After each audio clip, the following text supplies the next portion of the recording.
Hi, it's Peggy at Headshots by Peggy, and today we have Kevin E. West with us. Hola.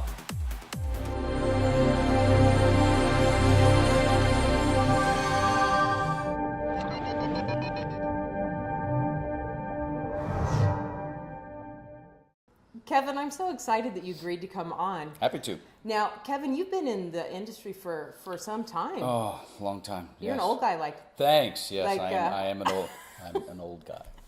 We're about Or the same old age. Hollywood guy-ish. One of the two. Yeah. Yeah. So how many years have you been acting? I moved to. Essentially, I started about January 1st, 1987, in LA. I had been an actor in Atlanta long before Atlanta is what it is today, and then I came out here. Yeah. I was there for a couple years. Now, in your career, you've done tons and tons of things. One of the things that you did is you started the Actors Network. I did. Founder of the Actors Network, May 1st, 1991. And tell us what that was and what the purpose of that was. Well, not that particularly different from my book or anything else that I've done.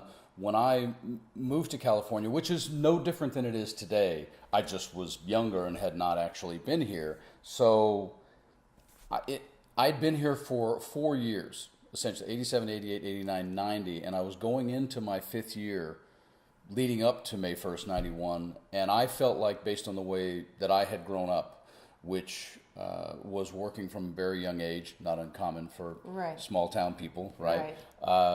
And the fact that my mother had owned a small business, I was a little shocked and a little stunned, and I was also an athlete. So I was a little surprised, not by the concept of the lack of discipline, but I was a little surprised by sort of the lack of what I would say would be intelligent proactivity.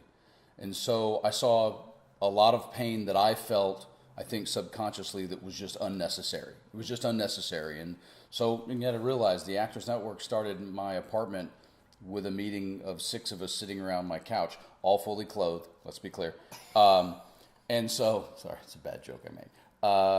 It was, the Actors Network didn't start as like some business plan. It was just, people trying to, let's get together and figure this out. Yeah, I mean, it was an early one of those things, that how theater companies start and how improv troupes start, and that's how the Actors Network started. It was not some grandiose idea. It was just, we should really get together and discuss some of this crap and really look for solutions, just because of stuff that I was doing at the time that I felt was being effective, and that's really how the network started. Yeah, and that's really why I have this vlog, is because there are so many actors out there that get frustrated, that just don't get it. They make really bad mistakes that don't make sense. Yes.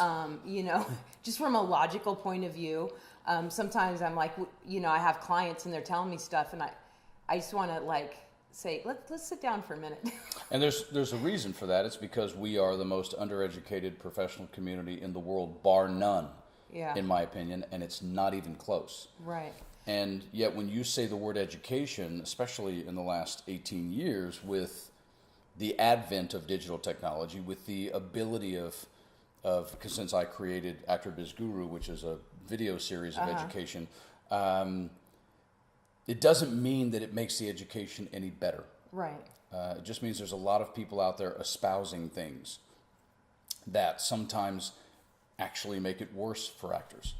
Because, as it is with one of the chapters in my book, we are constantly looking for the answer to how we're going to become a star. That was my vlog last week, is the secret to success. Yeah. Guess what? There isn't one. There's a whole bunch of things. There's a whole bunch of things that you need to do, but there isn't one. You can't take a pill and wake up in the morning and be a star. You've got to do a lot of. You got to put in the work. You've got to, have the attitude. Yes. And you've got to have the mindset. And part of that mentality, Peggy, is, to me, which is part of where the network came from, and where, when I speak in public and anything that you would find in my book, is that I understand the frustration, and I understand how difficult the business is. Certainly, I've been doing it for a long time. But we have to get off of this mentality of only having to do something once. We all want to walk into one audition and book a series. We want someone to tell us the perfect teacher for us so we never have to experience anyone else. We want someone to tell us the best photographer and we never have to experience anything else. We don't want to experience any difficulty, any pain, we don't have to want to do any research. These are products, you guys, just so you know, of why people make fun of actors. No matter where you're from, no matter where you started in this country or another, the concept of this being a job, this being work, this being, aside from the craft part, it just is. And there are just things that we don't want to have to do, and we constantly look for guarantees. This is the wrong business to be looking for a guarantee in. This is a wrong business to be looking for. I've been self-employed since I was 19 years old. I've never had a real job. There we go. Oh, good for you. I have. I've had like 12 of them. Well, I mean, I've had, 6 months here doing telemarketing and, building things up. But as far as like having any kind of a career job, I've never, this is it. This is what I've always done. There you go. And I feel like, for years, I thought, oh, I'm so lucky I do what I love. But I'm like, why is it that my work's so good, but Joe Blow over there is getting paid $1 bazillion for crappy work? And then I realized you have to be serious. I was kind of having fun doing what I do, but I didn't have any business knowledge. I didn't have any business skills. I wasn't running it like a business. And actors, this is your business. Like, you can't just, oh, well, I don't have an audition today, I can sleep all day. No, you've got to, this is your job. It doesn't matter if you're getting paid today. You're still an actor today. It is. Unfortunately, part of what you just said, Peggy, is the mentality that I certainly wasn't provided with. Most of us are not provided with when we start out. And how we define what the business is would be one of the reasons why this book was written and one of the reasons why I started the Actors Network, because we tend to define the business as what I call in this book the setup. And that's what I was hoping to lead into. So let's go for it. This is a great book. Thank you. And it's set up, it's called The Seven Deadly Sins, and it's kind of set up in a biblical, Absolutely. So tell us about this book. Okay, well, it's called Seven Deadly Sins: The Actor Overcomes. So you can find it on Amazon, buy it as an ebook, or you can buy the. And I'll have the links down below. The printed version. But when I started to write this in probably 92 or 3 is when I first sat down and wrote some of what was coming out of the Actors Network meetings. That's how I started it. But then the network grew, and I was doing a ton of television along with some relationships, and the next thing I knew, 15 years went by. And that's what happens. Like, for those of you who have like 3 kids, you're like, wow, we're 25 years ago. So by the time I got around to really sitting down to do this, I'd kind of organized it as a 5-book series: freshman, sophomore, junior, senior, grad. But by the time I really sat down to write it, digital technology had come along, the whole world had changed, and so I didn't feel like no one was going to read 5 books. So the 7 Deadly Sins, the reason I chose that is because the 7 Deadly Sins are based on human frailty and how we're flawed as people. And they're also all related kind of to our emotion and our psyche. And the biggest challenge to me we have as actors in this business is that we're human. We're not selling coffee, and we're not selling phones, and we're not selling cars. We are and are selling us. Yeah. So the human nature, and we're also extremely emotional beings. So to me, I found a parallel in just putting the word actor in front of each deadly sin. Right. And when I put it down on a piece of paper and I looked at it, I was like, I do this all the time. That's solid. I can go and take all of the stuff, and it's not all that I've covered in the network, but I took a good 66 to 75% of the principles and the practical mentality and also the proactive efforts and put them inside of the 7 sins. But it's not 7 chapters long. No. I made 5 traps and 5 solutions under each sin. Yeah. And they're short chapters. It's an easy read, but that makes it, there's about 70 conversations in this book. Yeah. So you've been in this game for a while. What is the one thing, the trap that you see actors consistently from when you started to today that they're still falling into? Because there's no answer, it should be easy. That's, the mentality of, and I remember driving out to California from Georgia. Right. Because there's no answer, because there's no technically right way, we do very little research. We do we don't come prepared. Photographers do the same thing. Of They course. buy a camera and they think, hey, I've got an eye. They don't know anything about lighting or posing or Composition. body types. Actors do it anything. when taking pictures. Yeah. Oh, yeah. They just look online, they listen to one friend, but one of the big things about taking pictures would be, for example, like today, you and I met in person Right. at another location. Now we're sitting here today, and now I've been to your venue where you shoot. And if you're going to tell me that you think doing something as chemical, just like dating, and anyone who knows me knows that in here you'll find a ton of dating analogies, and when I speak, I do a ton of dating analogies because we're human. And in terms of relationships, and the online dating app thing, which is absurd to me, is they're not online dating apps, they're meeting apps, because you can't decide you want to go out with someone until you meet them. But just the fact that we've met, we now have a chemical cellular association and awareness that we didn't have before we met. Right. And the fact that actors, that's just a metaphor for all of what your question is. We skip standard basic things that even many actors have done in their own lives, in their business, growing up. I used to make a joke all the time that female actors would do more research on a pair of shoes than they would on a casting director they're going to read for. It's not chauvinistic, it's not gender biased, it is what it is. Guys would spend more time focusing on fantasy football than they would figuring out anything about the agent. And today, the ability to research is so easy. It's so easy. Because I get to make the joke, you get to make the joke that when I was an actor new into Los Angeles, I had to walk to school back and forth both ways in 2 feet of snow with no shoes. With no shoes on. That's how it was when I was a kid growing up in Kansas. And so now it's so easy, but we don't take some of the basic principles in a people business, even the business of show business. You could break into the stuff you do administratively, like research, versus the stuff you do meeting people, both of which have nothing to do with having a game plan, and none of which have anything to do with the craft of acting, the show of acting. But show business is such an overused term, and then the education on the business is we want the answer, and we want it quick. Well, and this is a town where it matters who you know. Yeah. And yet nobody wants to build a relationship. Nobody wants to take the time to build a relationship. Which and is why it blows my mind. I'm like, you know, it matters who you know. Yeah. Now I know you. Now all of a sudden you're like, oh, you know what? This so and so would really get a kick out of Peggy. I should introduce them. Maybe they'll get, you know, and that's how it works. Yep. And You also, know? I speak at the SAG Conservatory, or you could use the word teach. I just don't choose to use the word teach. But I do one of my many conversations, which is building a spider web, how to build your spider web. And that's this coming Wednesday night for anybody who's in LA who's a union member of the conservatory. I do that. But we don't meet people because of the internet. We don't meet people because the rest of our lives are so electronic and so not in person. We just simply don't do it. And then when we are out places because a friend invited us to a film festival or something like that, we actually are not comfortable because we know that it's about us. We're not comfortable going up and talking to people. So we have this real paradoxical conundrum of why we wind up just spending our time hanging out with out-of-work actors and just spending our time only in class, which unfortunately this is a visual business, and it does, because there's plenty of your type, there's plenty of Merrick's type, there's plenty of my type.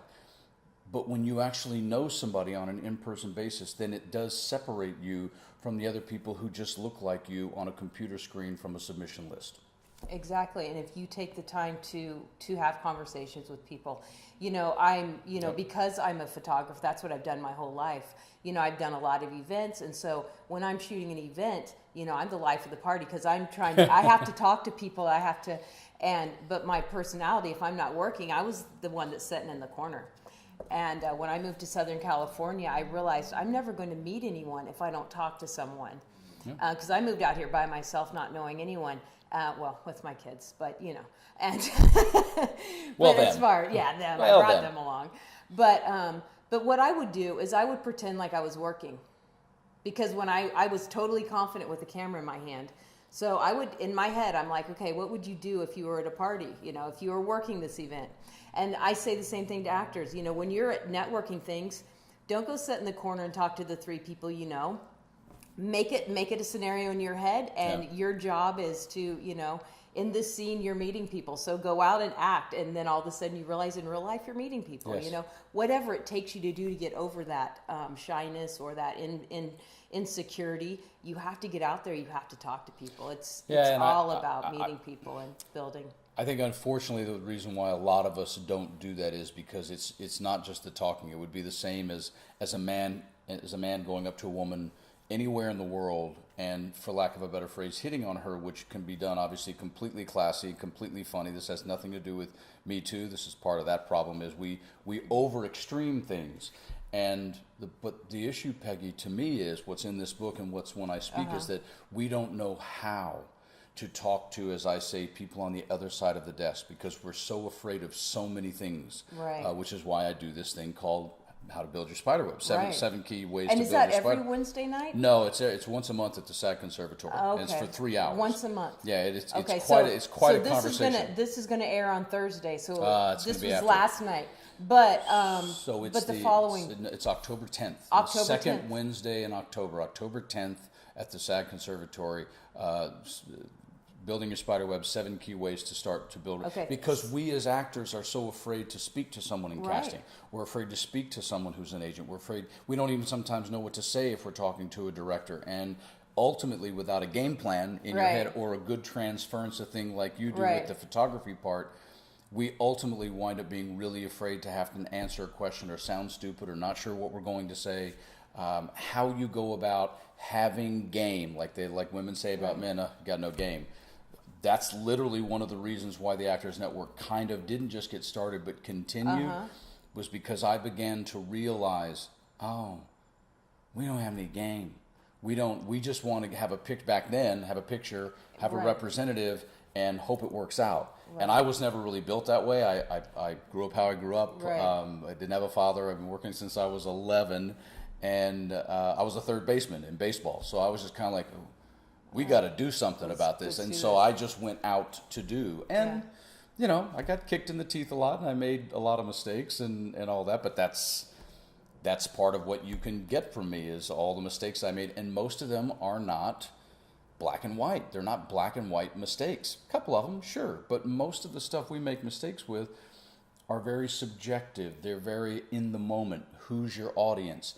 Not what you said, how you said it, not what you did, how you did it. And getting your own Right. je ne sais quoi with how you do that. Not me. We can accomplish the same thing, but you're Peggy and I'm Kevin. We're different types. Right. We're gonna reach different people. We're different products in this business. I'm this kind of pin, and it matches my shirt, and yours, and you're that. I mean, it's not necessarily that there's not a guaranteed answer. Right. But there's a much more intelligent way to go about pursuing your career, not just being set up for the business of being an actor. And if you take one thing away from today, take away that. There's a distinct subjective difference between the way you go about pursuing your career and the way you set up your business as an actor. Two different things. Most of us tend to just do the setup part, and we think that was the business. We don't do any outward effort. We get our online profiles and our pictures done, then we go do the show part of going to class, and we do other such things, but we don't really have a way of going about really pursuing the business. That's good. Some good stuff. So, just a thought for you here on what day is going to, this is going to come out on a Thursday. This is Thursday. So It's it's not Thursday. the day that we, okay. Wink, wink. Yeah. Yeah.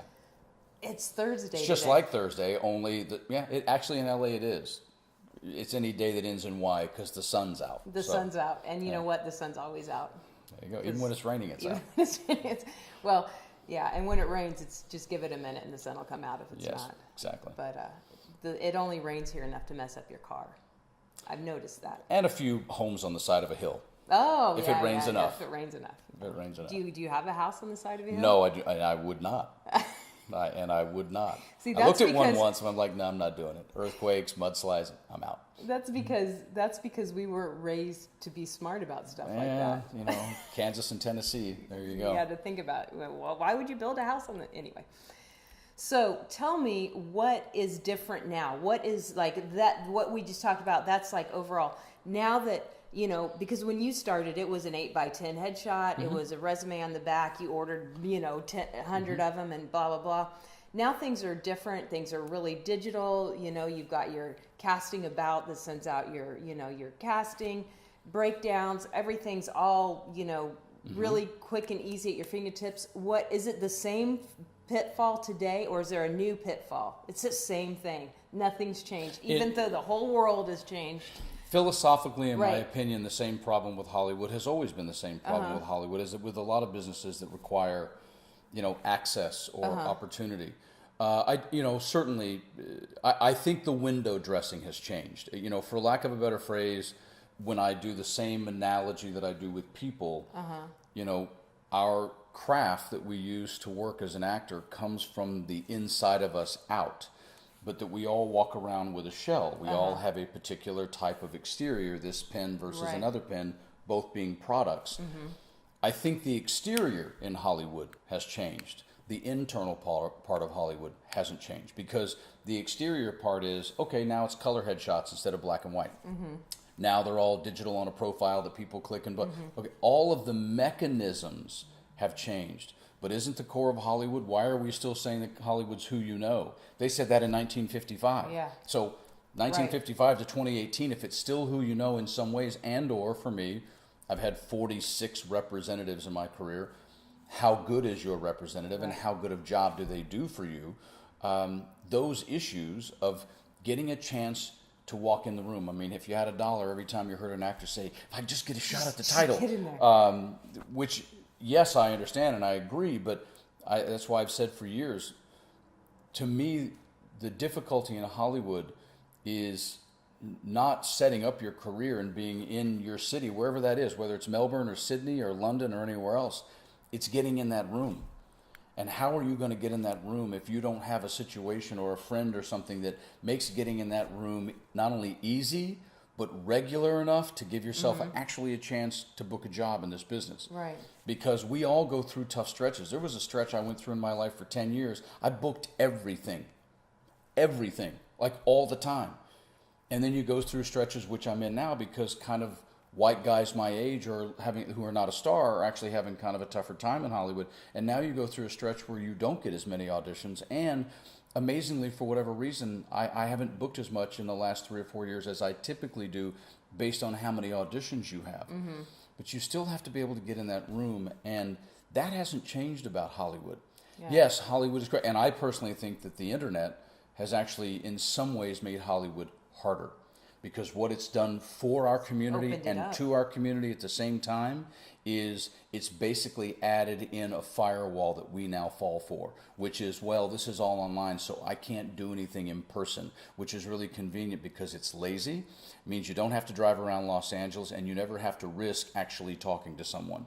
And I think all of those things are a detriment when what you're selling is a walking billboard of what your product is. So there's a lot of things I could say that the internet has done to change Hollywood in a bad way for us. Listen, I love saving trees and beavers. I'm all for it in terms of paper and all that sort of stuff. But I don't think the core of Hollywood has changed an ounce. The economy of Hollywood has changed because the world economy has changed because of digital technology. How products are being made, how different movies. Like I said, when I came to Hollywood, there were about 400 movies made a year, and there were about 120 television shows. Now there's 450 television shows, and they make about 65 studio films a year.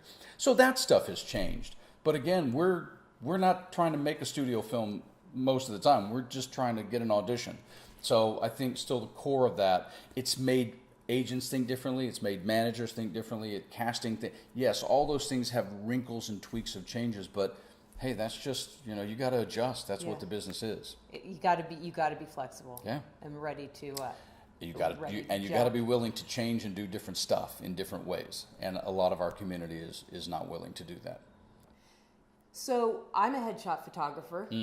So, you have had, I imagine, uncountable headshot sessions in your life. A lot. Yeah. All right. So, what's the main trap that people fall into when they go to get a headshot? I'm going to tend with any of these things that are service for hires or consumer retail engagement, which is that is. But in our business, I addressed one of them earlier, which is we don't meet the photographer, and I cut no slack on this. I'm a lot of times when you hear me speak, Peggy, I will lend a lot of subjectivity because, this business isn't math and science. But I will not cut slack on this one. In my opinion, I don't care, and I know photographers who feel the same way. If a photographer wants to charge you $400 to $600 or more to actually shoot with them, and they're not willing to take 10 minutes to sit down and say hi to you, I'd never shoot with them, period. So one of my biggest traps is we don't meet the photographer ahead of time. We don't see where we're going to be shooting with them ahead of time.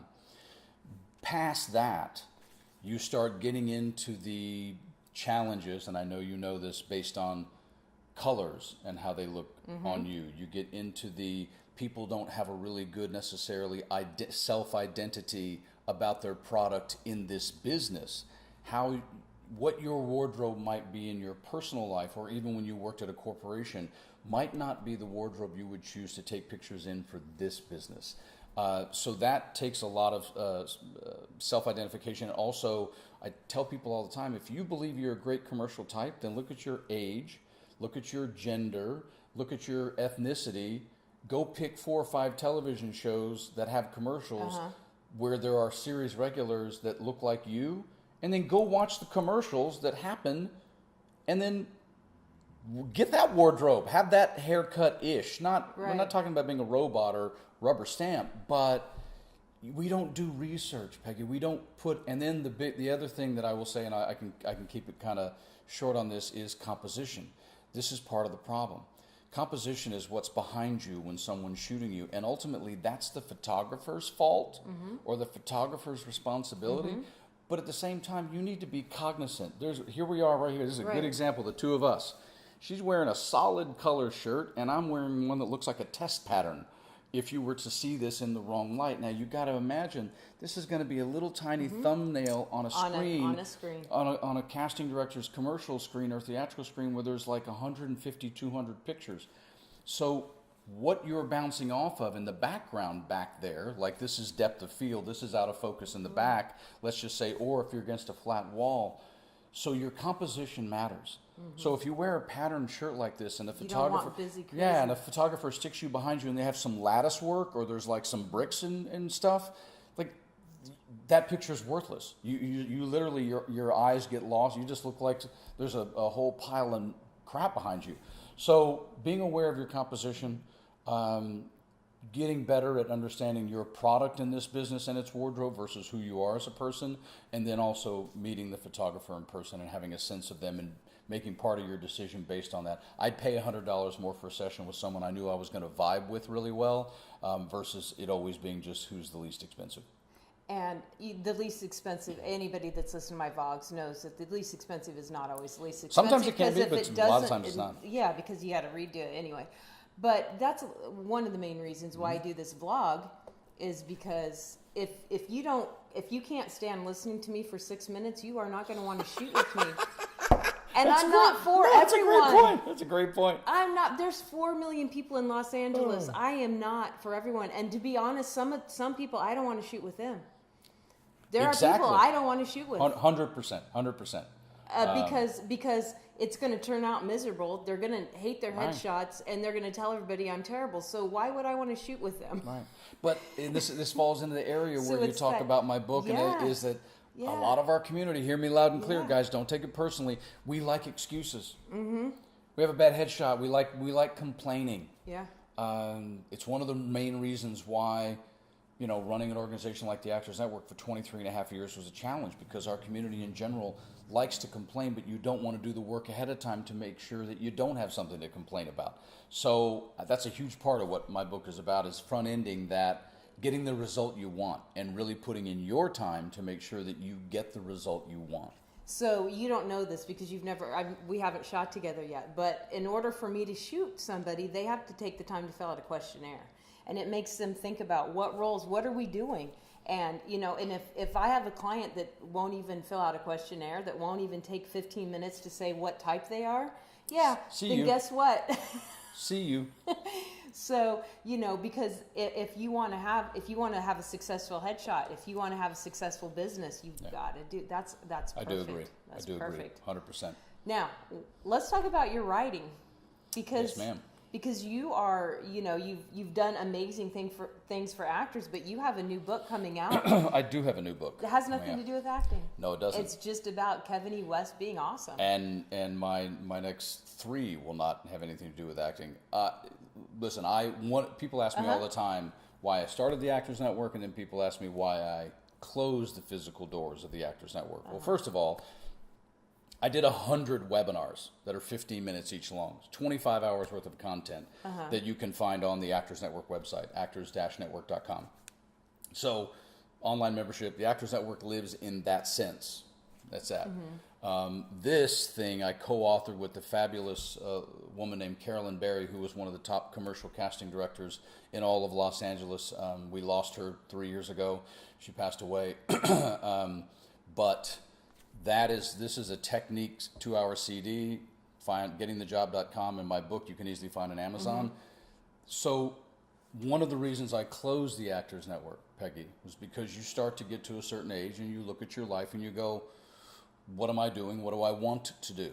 And I'm a Pisces, and from the time I was a little kid, I was always writing something. My mom was a singer, and she used to ask me to write songs, which I'm actually working on a couple these days. But I had this long list of things I wanted to do, ideas that I had, and you all of a sudden wake up and go, man, this organization, trying to run this and have a career at the same time, was basically like having 3 kids. I mean, just from hours in the day. Right. It was like I had 3 kids every day. I was never going to get to it. So one of the reasons I did close the physical doors to the Actors Network on June 30th, 2013, was so that I could get to some of these other things. And my new book, which is a gift book, so it'd be one of those little square books that you get next to the registered Barnes & Noble. At the top, it's called Kevin's Dictionary. It's called Life in a Word. And it really is an idea I had at walking with a friend of mine who's no longer with us in October of 2007 with a particular word that we all consider normal. And if I put the word up on the wall and asked you to write a definition of it, we'd all write some version of kind of the same thing, or maybe a few, but it's little stories of scenes from life associated with a word that do fit it, but it's never how you would define it. It's never how you would define it. I mean, the one that I tend to tell people as an example is school, the word school. And what it is, it's a story about 2 teenage kids who are drinking, driving downtown, bark at some girls, swerve, cop pulls them over, arrests them. Parents come for the passenger kid, bail him out, take him home. Kid who was driving, sitting there, mom comes in, cries with him, and then leaves, and then dad comes in. And dad says, you're going to learn from this, and the kid says, yeah, he certainly will, and the dad gets up and walks out and makes him spend the night in jail, and that's school. That's cool. So that's an example of all of them, and the book has 50 words, so it's 50 stories. 50 little with Webster's definition on the left, and then a little story that it does match the word, but it just doesn't. Right. So it's 1,000 words. A picture can create 1,000 words, but sometimes a word can make a whole new picture. That's the tagline for the gift book. That's pretty cool. I'm excited about that because clearly, as a photographer, I use the picture's worth 1,000 words. But that's I like that. If it goes well, I mean, I have 7 companion books. I have sport in a word, religion in a word, politics in a word, work in a word, home in a word. So we'll see if it goes forward. But I'm going up to speak in the Midwest in October for a week, from like Green Bay to Chicago to schools and universities. And a lot of the conversation will actually be about society and community and culture and what we're going through right now, because the stories in the book are they're human. They're part of what they're just done in a different way. Well, I think you've had a very successful life and a successful career. So are you kind of moving to is this what you kind of want to do right now? I mean, I can't imagine that you'd ever leave acting, but is this kind of like you want to add a lot of speaking and teaching and in the vein of how actors survive Hollywood? Right. I don't mean financially, because everybody's financial scenario is different. But when I first came here, Peggy, I had been a college golfer, so I still played golf for the first 2 or 3 years heavily when I first moved here, and then I transitioned in to playing baseball because I had been a all-star baseball player, and I played in the sort of adult grown-up leagues until I was almost 40 years old, and I played in in 6 men's World Series in Phoenix. That was my release. That was my. So now, this is not a release. It's certainly much more poignant than that, and much more pointed than that. But I tend to write most of the time after 8 p.m. On all this. I'm in the process of writing a dating book. I have another humorous gift book right behind this one. So my brain, I don't sleep a lot. I think creative people don't. Yeah, I don't sleep a lot. I mean, I know I have the same problem. And I remember as a kid, I was probably in high school, my dad bought me a notebook. He set it by my bed. And he said, when you wake up, write it down, then you can go back to sleep. Because, your brain, you don't want to forget something, so you don't go back to sleep. So that was, but I think people that are creative, they just got so many things going on. It's like, well, and so I think that's really, It's how the Actors Network started. Exactly. I woke up in the fall of 1990 at like 3 or 4 o'clock in the morning, and I had not just an idea, I had like an entire curriculum came out of my head at 4 o'clock in the morning. And I grabbed a piece of paper, and since that day, I've just slept with a tablet next to my bed. Yeah. I just do. But no, listen, if writing winds up being something that, based on what I put out, becomes that for me, that's cool. Yeah. I'm not, I mean, I've worked a ton and I have a pension but I mean, I just auditioned for Mindhunter. I just auditioned for The Fix for ABC. That's one of my favorite shows. Well, we're still waiting to see whether or not I get Mindhunter, so that's still in the hook. I mean, I read for Hawaii Five-0 like 4 times now. Still haven't gotten it. SWAT twice. So no. I think I probably would like to make a film or two still in my life, and I certainly am. Funny enough, since you're from Kansas, I own the life rights to kind of an amazing story of a very simple Kansas boy. Oh yeah, from the late 70s and early 80s, and I'm writing it simultaneously as a screenplay, but also as a television show. So I'm always doing something. And it's not about not wanting to do on-camera work, but I only read for certain things. I only go up for one-day guest stars, top-of-show guest stars, or series regulars. And in my category, those are fewer and further between. They just don't come up as often. Now, I just want to make a little point here, since, clearly we're not going to end anytime soon, so people are still watching. Great. I hope. So you mentioned try to be funnier. You mentioned that you read for this show several times, and that's, I think, happens a lot, and that's not something an actor should be discouraged about. It means the casting director likes you. They just haven't found the fit for you yet, right? It's the complete it's opposite. Awesome. It's the complete opposite. If you keep getting called in for the same show, they're like 100%.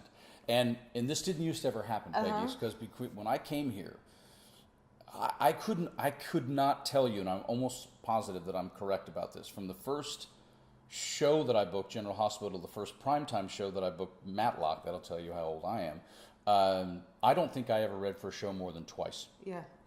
Now, back then, more often you went in, you read, and the producers were in the room. They got a sense of you in the room. Right, yeah. When digital came along, and finally we're in the place now where 65% to 95% of the auditions are either a self-tape and or you're reading with the associate and the assistant in the room for camera, and then they just send it off to someone, or they're watching it live, whichever it may be.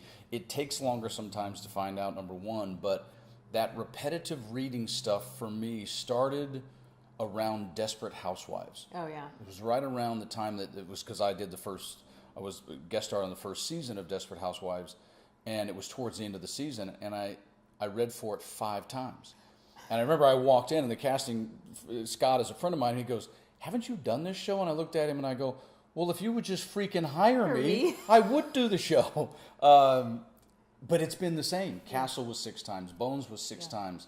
I mean, I booked Criminal Minds on the first read, which was 2 episodes. But again, that's just, and you can't be, because I have news for you. No matter what type you are, okay, there's some exceptions if you're an extreme physical type. But if you're kind of somewhat normal, no matter your ethnicity, trust me, there's plenty of you in Los Angeles. If they choose to see you again, that means you really did a good job. Yeah. And it's the best indicator of what we all ask for feedback, and we want feedback. That is your feedback. That's your feedback. They called you again. Because this face right here, they're not short on dudes 42 to 50 in Hollywood who kind of are this kind of white guy. They're not short on them at all. And there's 5,000 of me with a long resume. And when I go to audition, you know how many people they see in my category for a guest star? 12, 8. So I've already kind of won-ish. Yeah. So yeah, getting called back to a show you didn't book again and again is brilliant. Yeah. There's a show that Merrick, he's read for it 6 or 7 times, and it's like, it's funny because they always audition on a Friday at 5 p.m. and it's like, oh, all right. Well, I wish you'd book this so we could have our Friday evenings free. Correct. Yeah. No, listen, a dear friend of mine, Mark Gant, who many of you watching may know, and you can easily look him up. Great looking guy, tremendous cat, terrific talent. Mark, loved the dude, blah. When I was reading for Criminal Minds the day I was there, he happened to be there. And it was my first read. We weren't reading for the same role. It was his 12th time, and I had never met anybody who'd read that many times. And then I found out later, because I got on the first try, he had to go back to a 13th. He finally booked a show on his 14th audition for a show. And this is a guy who's talented, great look, blah, blah, blah. It doesn't have anything to do with it. No, it doesn't. I mean, you should be much more concerned when you never get a shot at a show again. Yeah. That doesn't mean anything either, but if you're getting called back again and again, and or sometimes with casting offices that do more than one show, they call you in from other shows. Getting called in, period, today is a good thing, no matter what. Yeah, I mean, don't denigrate that. I've had casting directors tell me they get 5,000 submissions for a thing, and then they're gonna call in. That is correct. They're gonna call in 15 people to audition. So if you get an audition, you've won. Yeah, and when you've been around as long as I have, a lot of the guys in your category who are not stars, we all know each other. We know each other because we've been in an audition room since 1990, and some people are competitive, but most guys are pretty cool with one another. And sometimes they'll have an audition for something, I don't. Sometimes I'll have one, they don't. And then sometimes you walk in and it's like, hey, how's it going? We're both in here together. So, again, these are some of the commandments of the Actors Network. And if I don't get the job, it may as well be someone I know and like.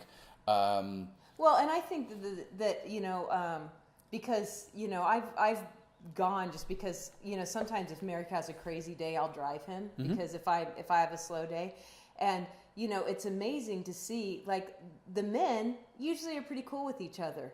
Now I have a 13-year-old daughter, and maybe it's not, maybe Merrick just has but I have a 13-year-old daughter, and I take her to auditions, and she's right on the edge because when there's older girls in there too, I'm like, oh my God, don't be that person. Don't be that person, because you know what? The assistants see it. People see it. Don't be that person. So here's the question: aside from what I believe it does to you personally, what do you? And this is important because this is in my book. Read this book. What do you think might be the other reason why not to be that person when inside of the casting office? I'm asking you. I'm putting a question back to you just to see what you say. I feel, and this is me personally, I think your audition starts when you park your car. But why? Because you're seen, and you have to. Yes, they want you to be talented. Yes, they want you to know your lines, but they want to know: are they going to be able to stand to work with you for 8 hours? Bingo. Don't ever forget. No different than if you were an employer and you had a camera on your waiting room for a job at Hewlett-Packard or at Coca-Cola. And if you watch the demeanor and behavior of somebody as a human being towards somebody else who is a perceived competitor, which I just don't look at this business as I don't either. I don't either because, me and my other white guy friends, we're really not the same dude. No. We're just in the same room.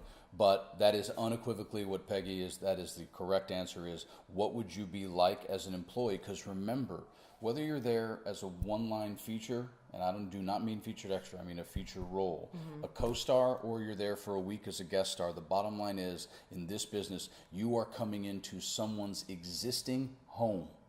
Think of it as being a guest in someone's house. And that starts the second you walk in and sign in. And if you look like a jerk in the waiting room, I got bad news for you. Now, you could get away with being high maintenance a little bit in Hollywood over the years if you were a star. You couldn't really ever get away with it if you weren't a star. You sure as hell can't get away with it now. That's true. In the world we live in today, one of the things that's had the effect on Hollywood is the economy.